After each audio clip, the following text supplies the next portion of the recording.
karin aina thamvak lo ni hi ngô view lo bok ni mo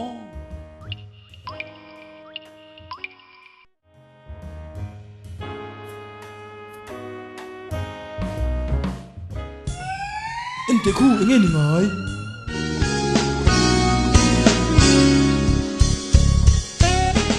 ka fa ot em o Autos production zia hi lo shive to em amang to chuan man nun le zel an du chin amang tu turta na him le cha adwan ngona le cher na po ombok 100% herbal ania amana tloma mitin man thei tura dwan ani inchung kur mamawh tel thingpui fe insuk sabun damdoi chi shang no panga changa puitling taksata na chocha vekani WHO noya GMP certified thlapania Indian Direct Selling Association member ani bok henga te hian nga event thei ani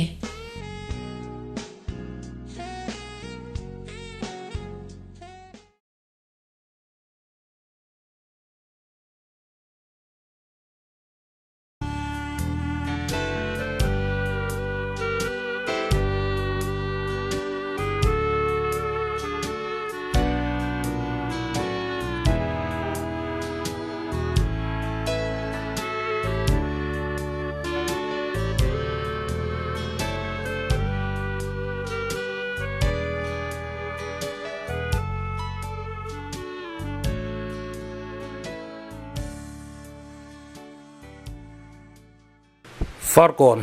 cultural tour kan nei lai hian college zirlai zong te le farkon a khotlang throi tu woi me te le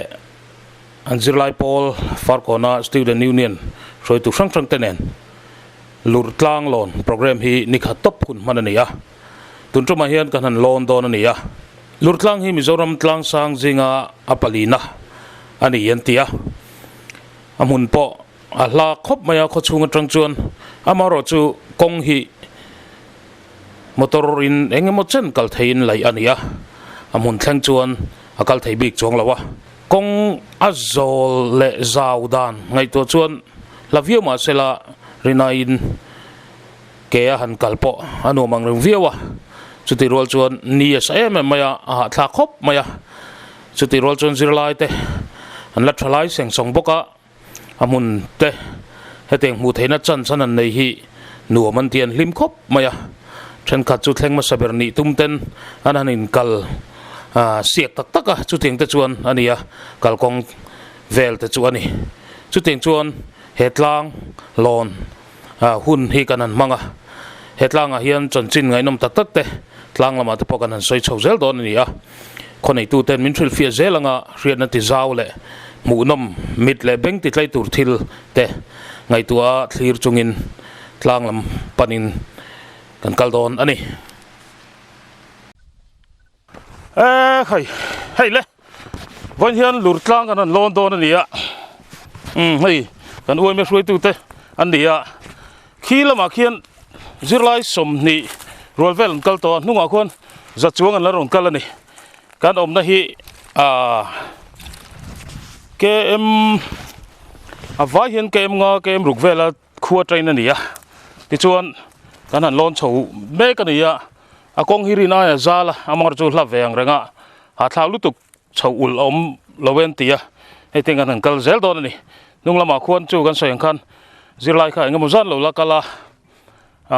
tlang lama hen kan rideu chul don ni om tak ani Mizorama tlang sang palina antia Lurh Tlângah hi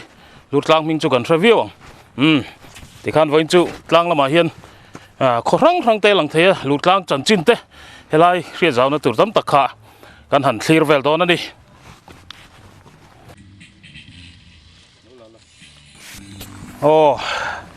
hu baikin ron tlan chawa zai ten ron play a combo ten an ron bei chho don ani hei kan oi me hroi tu te lamania a ha thlak ve to view mai thei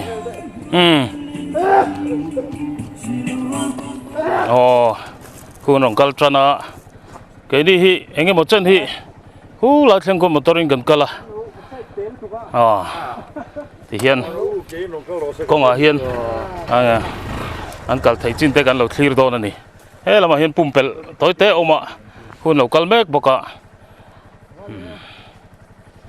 hapon have view turanga yen ni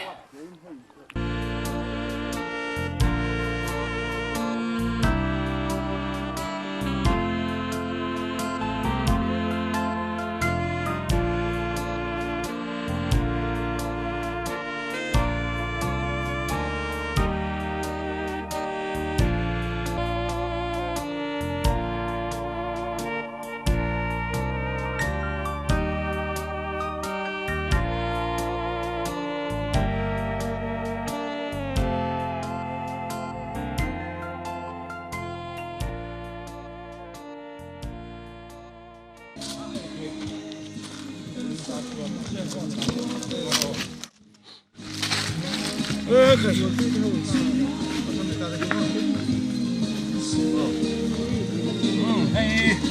ุลใส่แล้วฟ้ามันนี่อะไรที่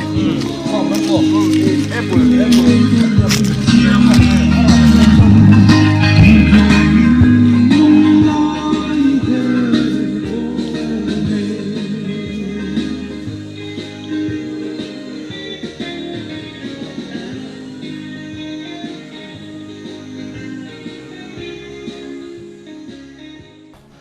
Lurh Tlângah kan thleng chho dawn ta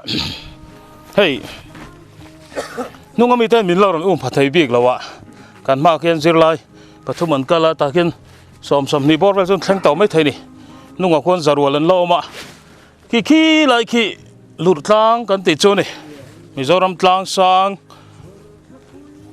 a palina ti chu ni a an thleng trep to a hei la to lo metar zani bor vel lak kal ngai to a apan na kong khrim hi chu ti hian azalang reng viawa oi ul lutuk ang chi kha om lawa amaro chu lema fit ve de hlak chu nga ya helai atang hian khuwa po lang zau khop maya a beng war thak de tur te kan sei zel don ni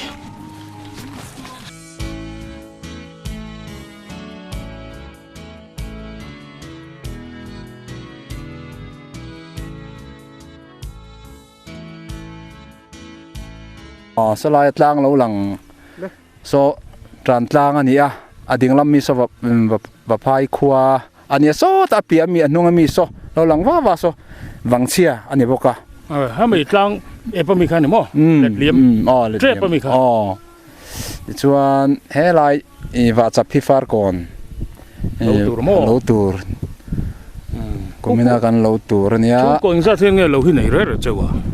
kumina hian chung ko zali bor velin lo number kan pot khai tin khat mun ang dia tin lo hi sa ni in lo chakami ki ngani le lung tlang khwa khi sam thang ani do sam thang ni don ta ke a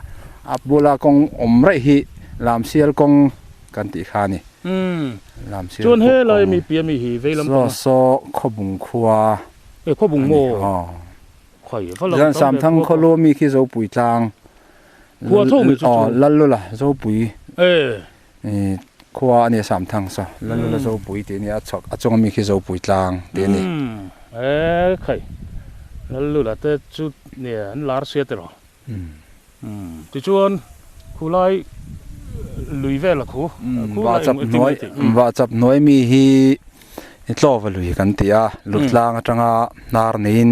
ti hian mar zong da luang ti hian akwal thale thlang lama chuan khan kon ram tuna wa chap ra lami veilam mi hi khan kon ram ani a chul lo lang le wa chap tlem lo lang khu hemi hi kal huala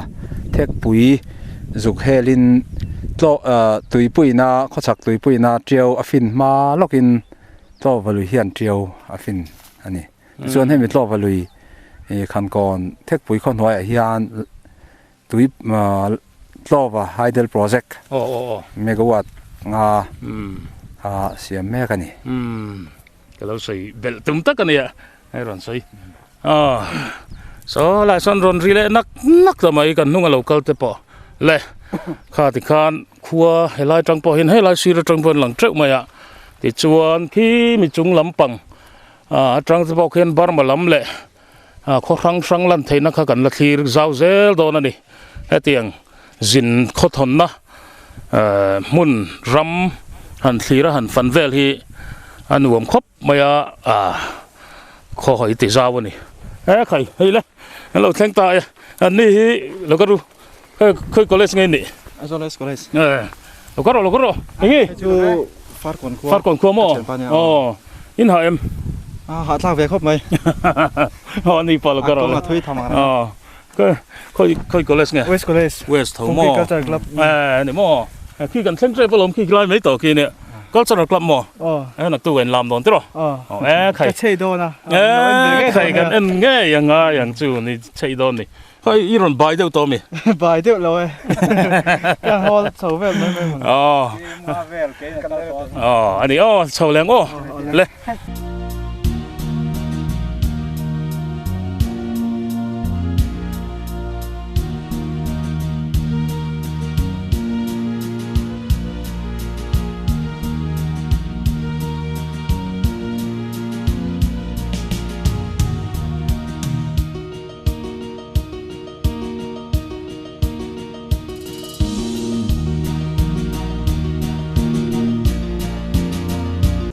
Ồ, còn thang chầu ta, thang chầu ta tí là thang lẩu. Khi lại kia nè, hay là mình cần nuôi một treasure rồi nè, thế rồi. Anh ấy hiện, hay lại bỏ về mình sẽ kia lại ta sẽ lại. Thì lại hi lur lang ke na han tia chuan han tan hian chu ke lai te hian chat te po ti to lawa chuan lại hian MLA fan mangin hemi lur tlang lur wam chunga khopatum far kon kan kon thek te MLA VC te lur tlang hum hal tu pol joint action committee kan dina chumi atan chuan waiting sit saknan cheng noi hi min pek mangin he hi ni kum khan February March tha khan kan sani he waiting sit kan ha to lai kan hnunga mi khi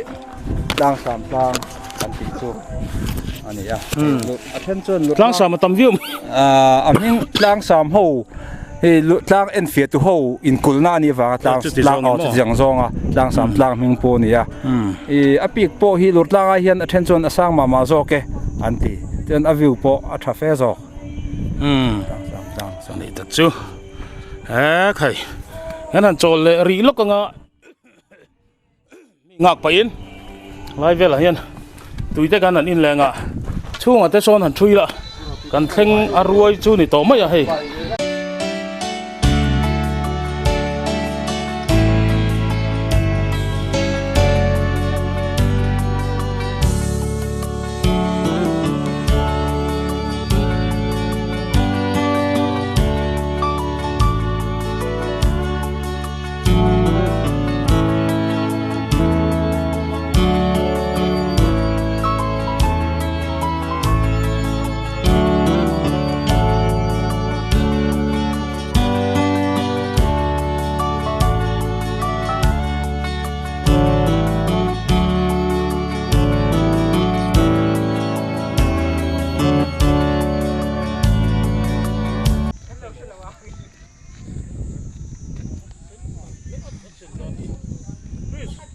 lê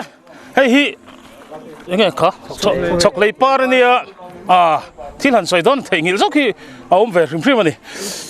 chọc lấy pa rồi nè sen đục nal khóc mà hay là hiện lang val pan hi là nula pakha den non ron thliak kha hay maro chu kan oi me roi tu ta hian kan phal lo thilin lo thliak le ta tia maro chun hrial lo wang ani ya kan le zel tur te pon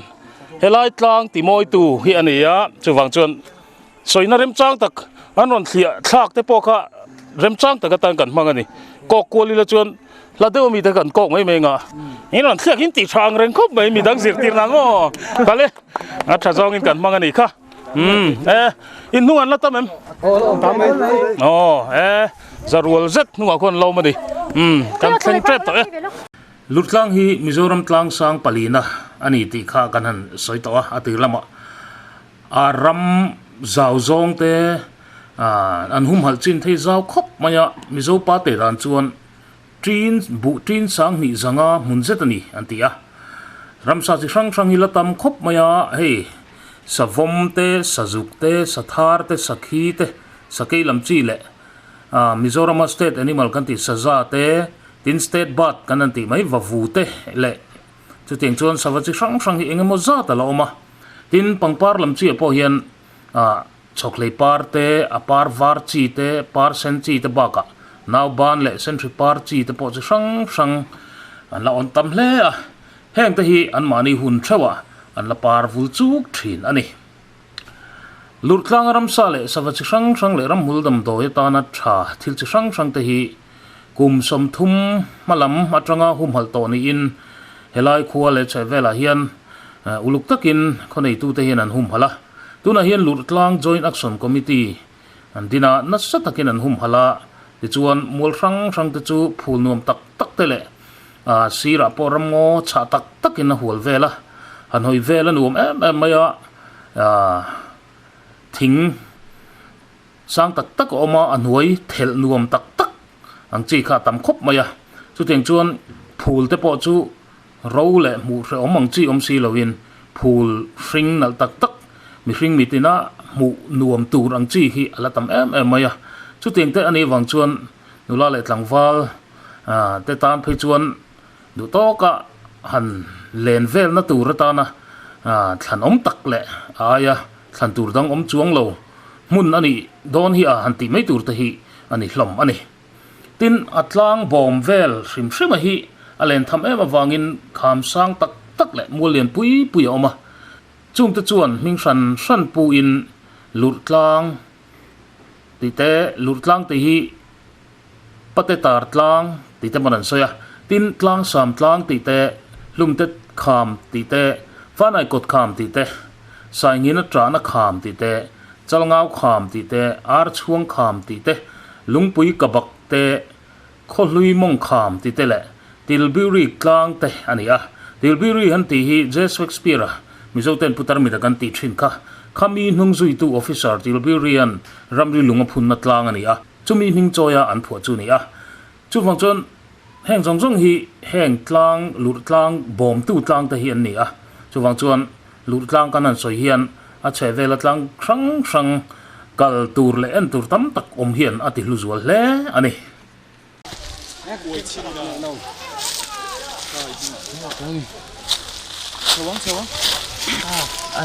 phei don't tục tè khô lắm anh đấy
hun rei tak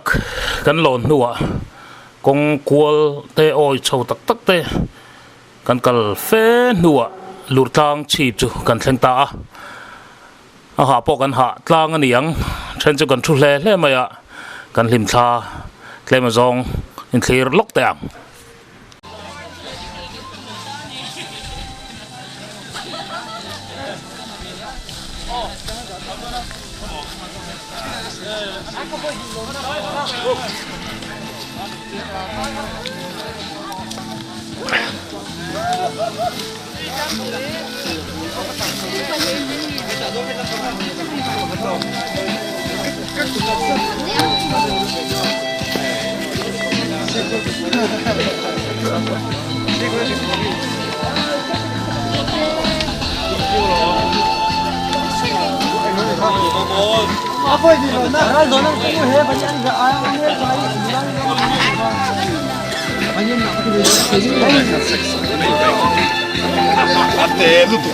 mi mol don ko mol ti ve mo to mol ti che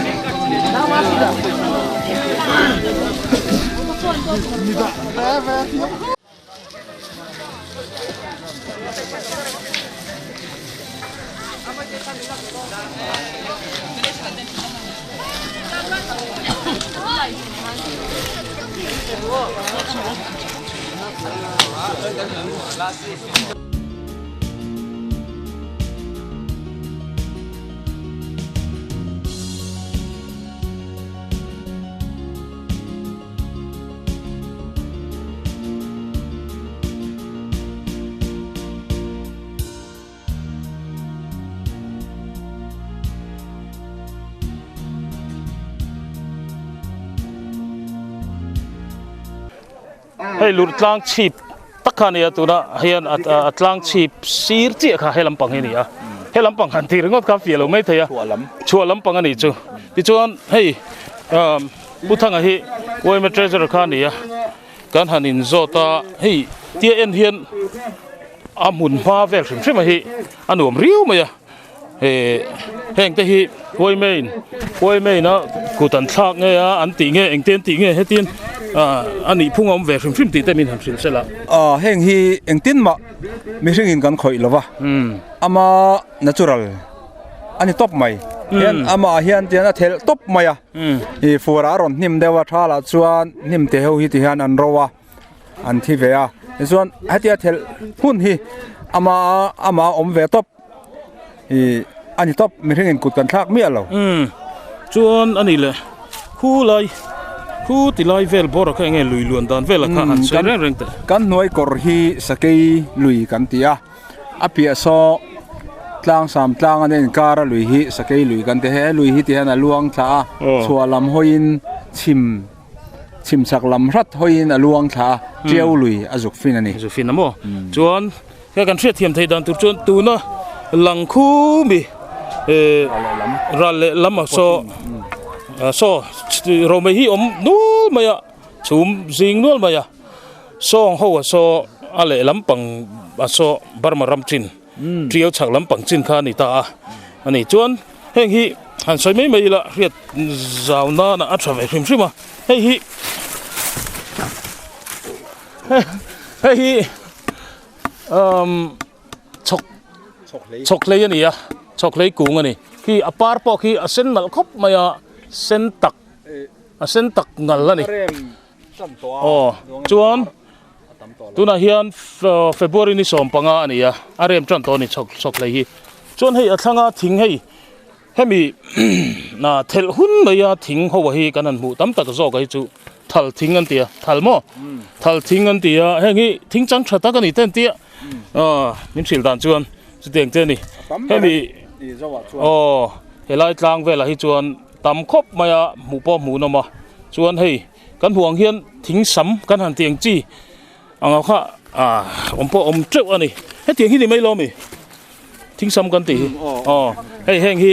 no pang deuh khan in la khelo mai thaya hei thing om hi tiang hi ani tui khur tuya chuan seng chuan pat ek te po anga thinga hian ti hian hei om ve a heng hi he tiang hi eng ting in sai tiang te hi ani vek tero thing sama ro khan hei chi ni om ta ni heng te hi pol chi deuh te ni a hei senteo eng lampang te ni ti hian a hi thaya thil ho te ngai hi khawpui mui ten tan hi chuan ramkal ngai lo tan chuan tlangwal me tan po hian eng ting e bu kha vui te hen an ron ti le nol thina chu wang chuan he ting mai te po hi thing sam kan han ti te po chi ni omani chung te chu ni a helai mun hi a theng thanuam khop maya kil tin atangin thli ron thoa ama ro chu hei thil han thlir na tur hi awang de hlek ta atlang sang chip lai taka thing hi chona hli lawa hemi a chuan nuai chete te hi katta sela mun rang hi amu thei don ani ti te kha kan lo soya chu tiang vel te chu ni a tin ni chung khan kan la soi fiat kim che lo mai thaya so mi lama son mu har deuh mai thaya hei tia kan veilam pang ko phea hian ni maya so lama son phong pui te don ti te ami kha ka tiang don tlang ti te phong pui tlang kan ti te ma so lama son ani phong pui tlang hi sang khop maya heta tang po hian asan je hi hriat thaya tiang te chuan hen Lurh Tlângah atanga chim lama son omani khuwa han tha seng chuan camera hian han zoom vel wangila mu thei thui tak chu kan va mu thei rin omani chu tiang vel chu ne ma ro chu hei chu ma jing na salu tuka amu lai thei lawa tiang te chu ni helai Mizoram tlang sang mun theng to nuam tak kan han thleng le thei te hi anuam khop mai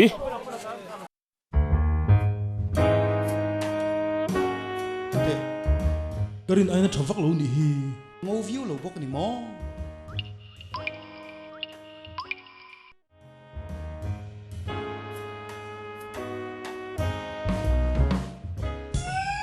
ente khu nge ni ngai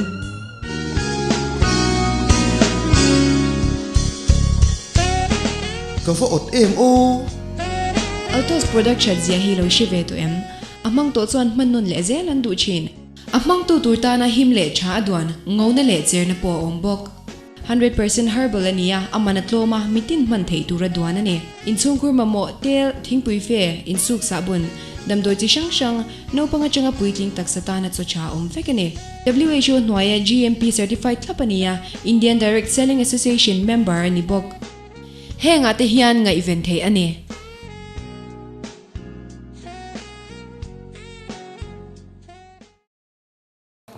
Falcon Brand suai me treasure hi thu company kan soi turin kan so mga chuan join su lama tang company khat company thum te po niang chuan sai ang chu oh alo mo me hey rin lo de win vani hian helai kal poka in be sei chi lova amaro chu Falcon Brand suai me minga han toyom ve kha tulin kan thepok ni zana group ate ka han soya kan ho tu ten man chia lova kan finance kha loading sela puwa lena o helai lukum sen khum hi ani nen hian kan han kanon kal ve theya ti chuanin kanom na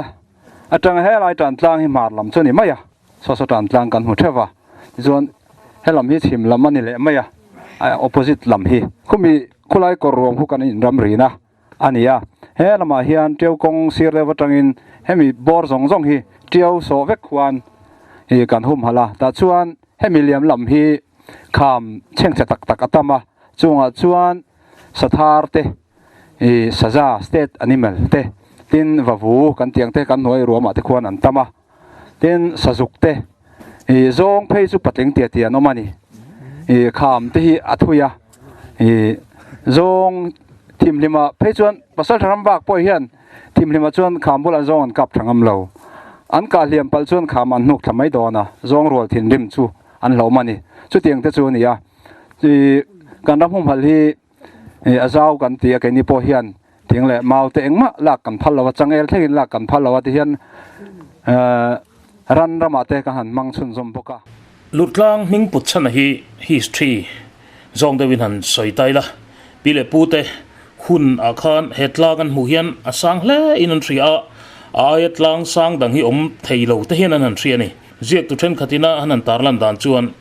pile pute khan achi pa khuwa an han chuan phei chuan mi thi khuwa te po lang thei hial in an ringa chu tiang khopa tlang sang anga an ngai tlang sang big lur ngai ani awang chuan Lurh Tlângah ti alo ni ta Lurh Tlângah hi pile pute na tlang chi patanga mi thi khuwa an mu thei hial turan ngai ganan ti kha ania sang khop maya Mizorama tlang sang palina ani ganan ti khania asan jong hi metar sang kha zakua som thum panga nia chu a fit zonga soi chuan fit sang ru za thum som nga vela sang ani ante ni aming ang maya tlang sang lur maya nia Mizorama tlang dang ang lo takin chualam chu khamrang muturom nuala kham chhor doro pi tak tak in tiang chong ur maya puk dang lang tak tak po omin sathar te tana chena nuam tak ania tlang lang ram chu ain phar duaya tlang dung in phar duai mai chu munrem tak le nuam tak ani abo ruak anuama thlasik wang lai chuna vote le a nipoya ero alum lutuk lova boruak dai nuam tak hnuai Lurh Tlângah le cheve la fan theya englai po in zo thli fi ma tho heu heu mo ti mai turin keni ka lai po hian thli hi aron thawve da rang maya chu chuan kan nu na ti hlima nuam kan ti hle ani bunia kan hun man hi experience thatak an in ka sia zirlaite chuan nimin lampanga te nimin pia lampanga te hun hluite kan tlo towa enge zirlaite hian lok puina kan nei pakhatal kan charem tite mani in zotila aho lam mai maya liam lo sila kan mi zo zirlai ate min puyem tite in zotila tite kha kan soi ve duwa ti chuan hun nom tak kan man tlang in ka sia khutlang soi tu ten milo don sonna lom thu kan soi tak mek mewa ei vonia po kan sia kha kan wei me soi tu te aron tel theya te mani jone siu lampang hi kan beng wa lo khop me in miron toyom ro miron pui ve ro ti konga te po in mel se tirna konga te po kan pat se khopin kan sia kami chung changa in mengai damna khutlang soi tu te po kan dil hala khutlang in milo dong song tha zan tai tak taka kan thleng chawa basin kan kala dar som nulam pangate som pakhat nulam pangate kan thleng tlanga kami chunga pokho vot tak noya milom puak te kha alo mom kan tia SEC JSU mingin lom thu ka soi tak meu ni ti kan soi du bok ani e ho ka lo me kha kan soi tu ti khan soi kim lo mai thia mizo thon thua trong tin le ri la sigal lu kan ti kha mi ma apuan ban na kha Lurh Tlângah le tran tlang a hian puan a bang thin ti kha nia Lurh Tlângah le tran tlang a hian tun ma phei chuan zamuri ang thok ton sik thi ne an tia kini po khan kam hmu phak ang tia ma ro chu kam hmu phak dan kha chiang vak lo Lurh Tlângah ming put chana hi history zong de win han soi tai la pile pute hun a khan hetlang an mu hian asang hle in an thria ayat lang sang dang hi theilo te hian an thria ni ti chuan ziak tu then khatina an tarlan dan chuan pile pute khan achi pa khuwa an han chuan phei chuan mi thi khuwa te po lang thei hial in an ringa chu tiang khopa tlang sang anga an ngai tlang sang bik lur ngai ani awang chuan Lurh Tlângah ti alo ni ta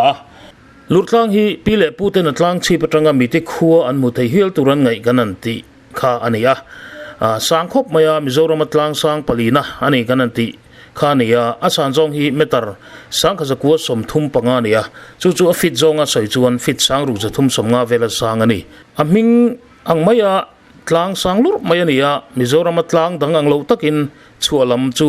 khamrang muturom nuala kham chhor doro pi tak takin tiang chong ur maya puk dang lang tak po omin sa tharte tana chena nuam tak ania tlang lang ram chu ain phar duaya tlang dung in phar duai mai chu munrem tak le nuam tak ani abo ruak anuama thlasik wang lai chuna vote le a nipuya ero alum lutuk lova boruak dai nuam tak hnuai Lurh Tlângah le cheve la fan theya englai po in zo thli fi ma tho heu mo ti mai turin keni ka lai po hian thli hi aron thawve da rang maya chu chuan kan nu na ti hlima nuam kan ti hle ani ole sang changa ka lo ka san la don ani lo lang we mo lang turin min som ve ke po hai kan kal ve nge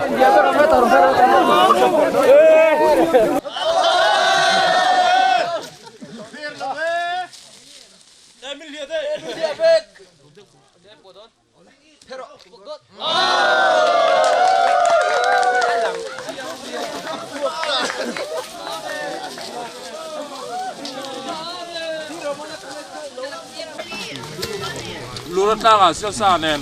nghe phía sau đến phải ni mo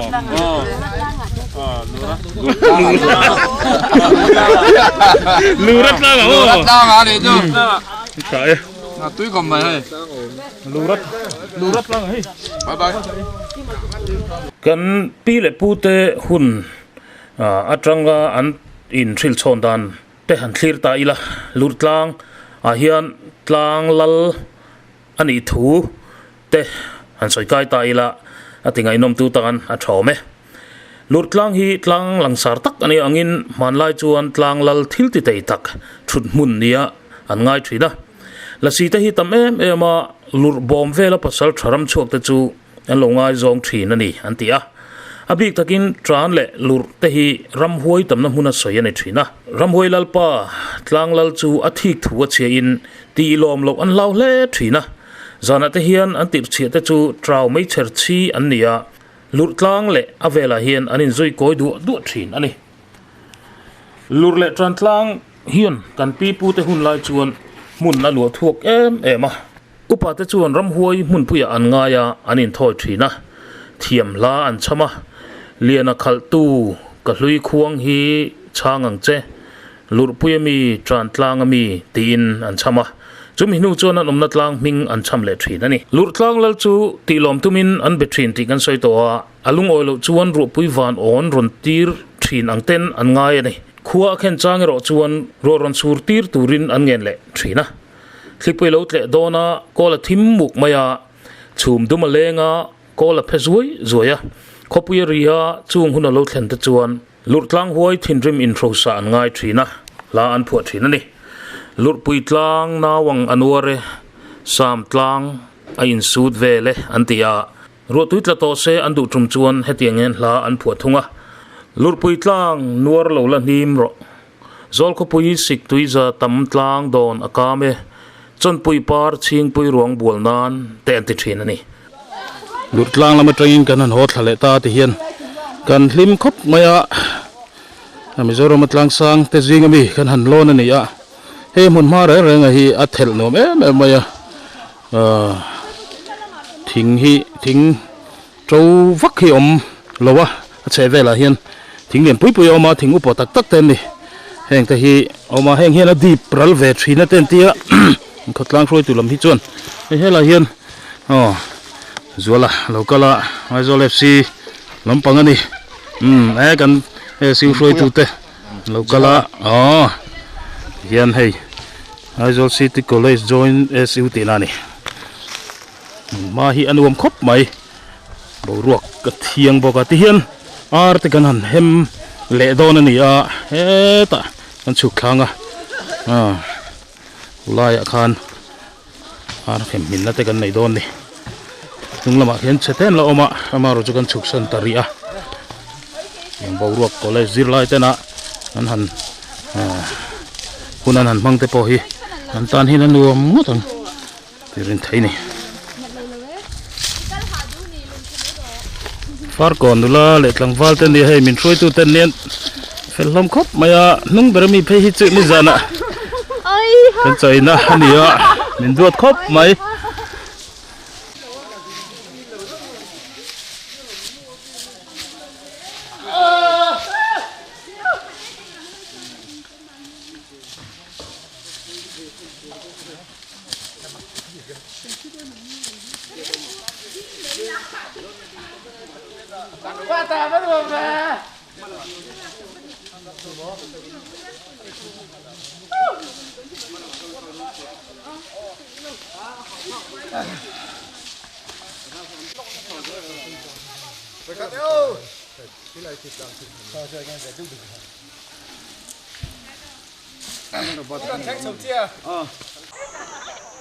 Kutilai vela khu waiting set khania hei chaklam train kan hot thale ta hulai bor vela khuan cholha damna oma khu tuna khuan ar hemna tur an han siam vel me kani hulai khuan thren chung khu men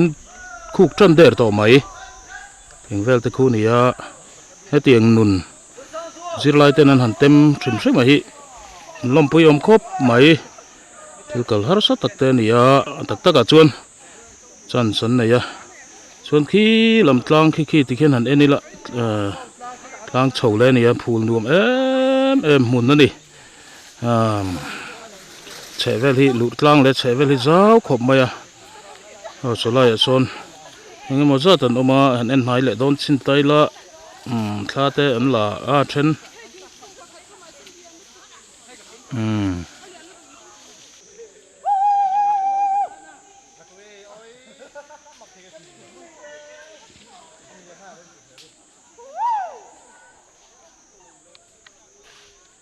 Mizorama tlang sang zing ami ani wang hian ramsa te sawa te chu tiang chuan thil chi hrang hrang tamna mun ania chongtin le ri le la si thon thu hrang hrang te po Lurh Tlângah hi ming than le zual phana ania manlaya an ngai dana chuan Lurh Tlângah le tran tlang hi la si ho khopui ngai ani thina tlang sang dang anglo takin Lurh Tlângah le tran tlang hi in kom ngai bi ka soi ani thina Lurh Tlângah le tran tlang la si te chu ain kom ngai em a anin au ton renga chu tianga anin au thom tang chuan la si ming te po an lo riat pha ta ani la si ming an riat lar tak pakhat chu par tin chingi ania tin chingi tin an sai bok la si nula mel tha em mai amuto apiang in an ngai zon ron ni in an soya ani chuan pasal tha te chu alo ngai zonga mal asoma sa te an ka thei pha thina heti hun la hian tran tlang la silal pa lal chungnunga chuan chongtin leri angai zong ta a nupuya anei ta hiala chongtin leri chu ramsa te zong ho tua an siama alal em maya Lurh le tran tlang in kara hian puan ata thina la si ho chuan a puan ta te chu an vil reng thina ni anti thì chuan kan pi le pu te chuan la si zong te lal nu chu chong tin le ri ania an nga ya ngal chang hi chong tin le ri vok pa an tia chong tin le ri le la si te chu ti lo man tum thin ani tran la si nen lung kham zo lila rual la ya thang ber nang ka ti chong tin le rin tran khama ru na rem chim hlei zawe tumpang sial len na tin Lurh Tlângah panga hian la si kong khar an ti chu oma kong khar frame fel taka in rem ang hian lung kong khar oma kilpo anei ve thlap ani heting anga han kermoi tur chuan an hun lain man ru om si lova thilmak le dang dai tak atling ani Lurh Tlângah ming thang tak hi ni khat thil thua fan zo mai thei po ani lova a kham chhor do ro pui tak tak te hi mu nom tham atlinga heti hian Lurh Tlângah chon chin chu kan pi le pu te khan an soidan tam tak kan thriat thei phata a beng war thak le tura kan ngai ani le hei kan waiting set lam ha kan thleng kha a hela hian ar lo pu don ani khomo in ar pu tura kha hetan lo keng lang teu hei hi khoi mi nge tu khoi mi I always college ya ar eng sang in ken panga in college so ei turmi ni lo ve college pumpui ei turin in college in thoti na mi tho chuang lo do ne siu to turmo hei ar hela hian kan hem min do na ni tikhan ang tinge khuta i khochung in po sa vek tot ni na mi khochung a train aron po ve ka tikhan po sa le nge nang mani po chap ti na an po chop mo ale tikhan hela hian ar tikhan an hem min do na ni ya luom don khop mai an chan lai te poi hei pakhatin chana in pui deuh thei dan teo mo tle bin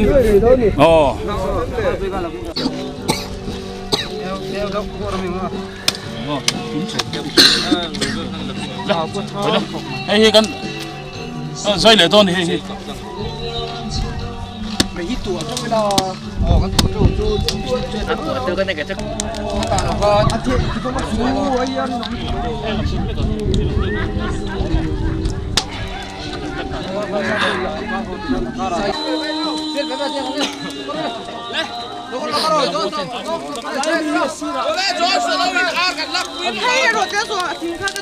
hậu tô à tổng lúc tục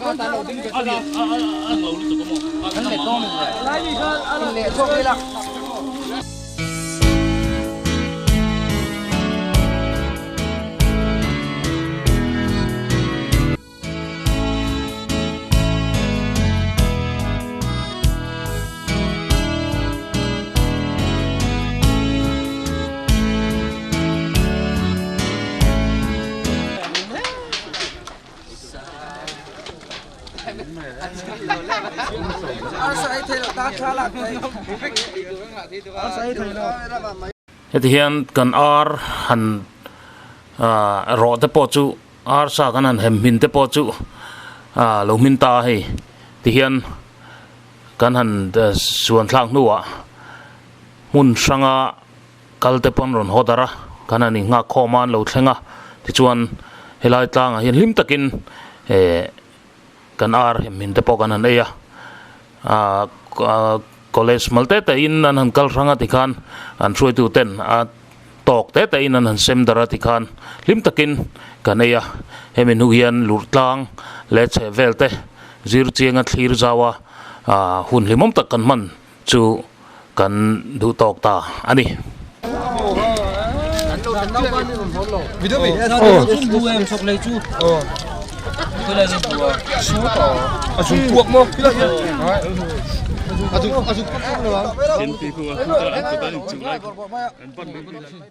Lầu tao ru lên thôi, lầu tao ru lên. Đâu, Palin local từ lên đi à? Kia xin đi sao? Phi rồi mà. Một trò mà chơi thế căn ột khóc mấy tuần này. Anh khỏi môn việc đó đâu. Isa theo chọc chọc mấy cái à trên cái gần đã sệt thí cái ô.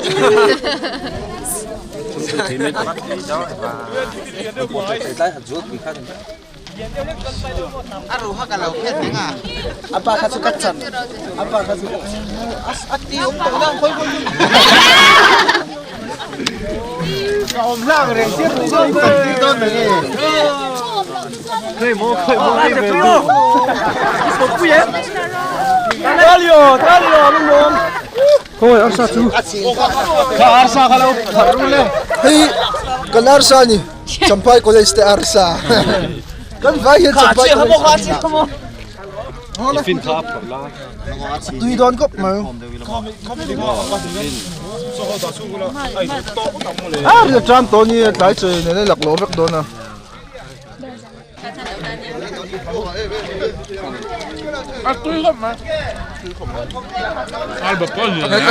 Number 1 KFC mà.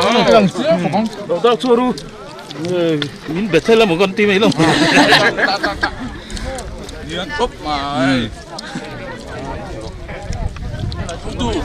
malah kita kami lakukan doa lem ni ya. Aru ni he, malah.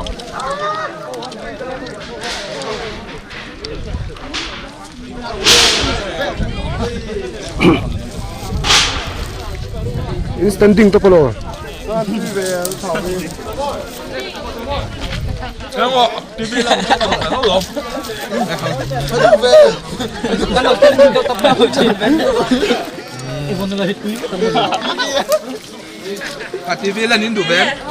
Hey, lebih ulah bilang dah beru ni.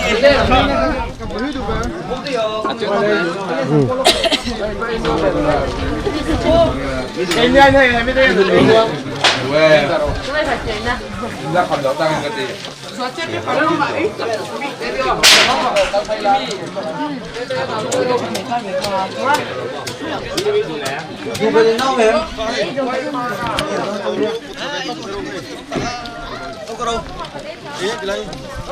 Jangan ni behang sia-sia. Belas. Jangan potong sasa. Apa?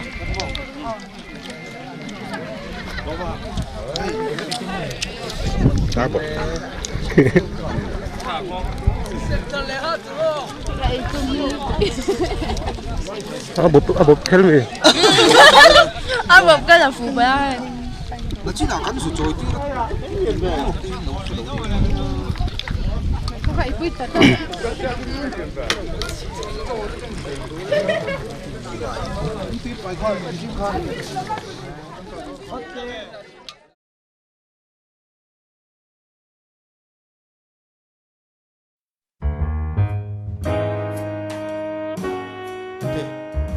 Karin aina thawvek lo ni hi.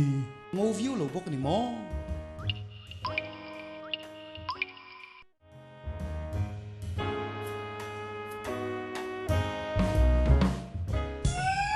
Ente khu nghe ni ngai.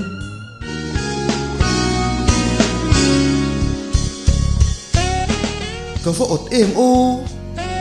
Autos production zia hi lo shive to em. Amang to chuan hmannon le zel an du chin. Amang tu turta na him le cha adwan ngau na le cher na po ombok.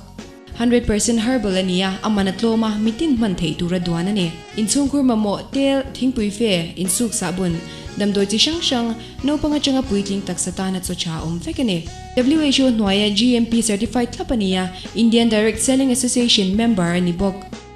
He nga te hian nga event thei ane.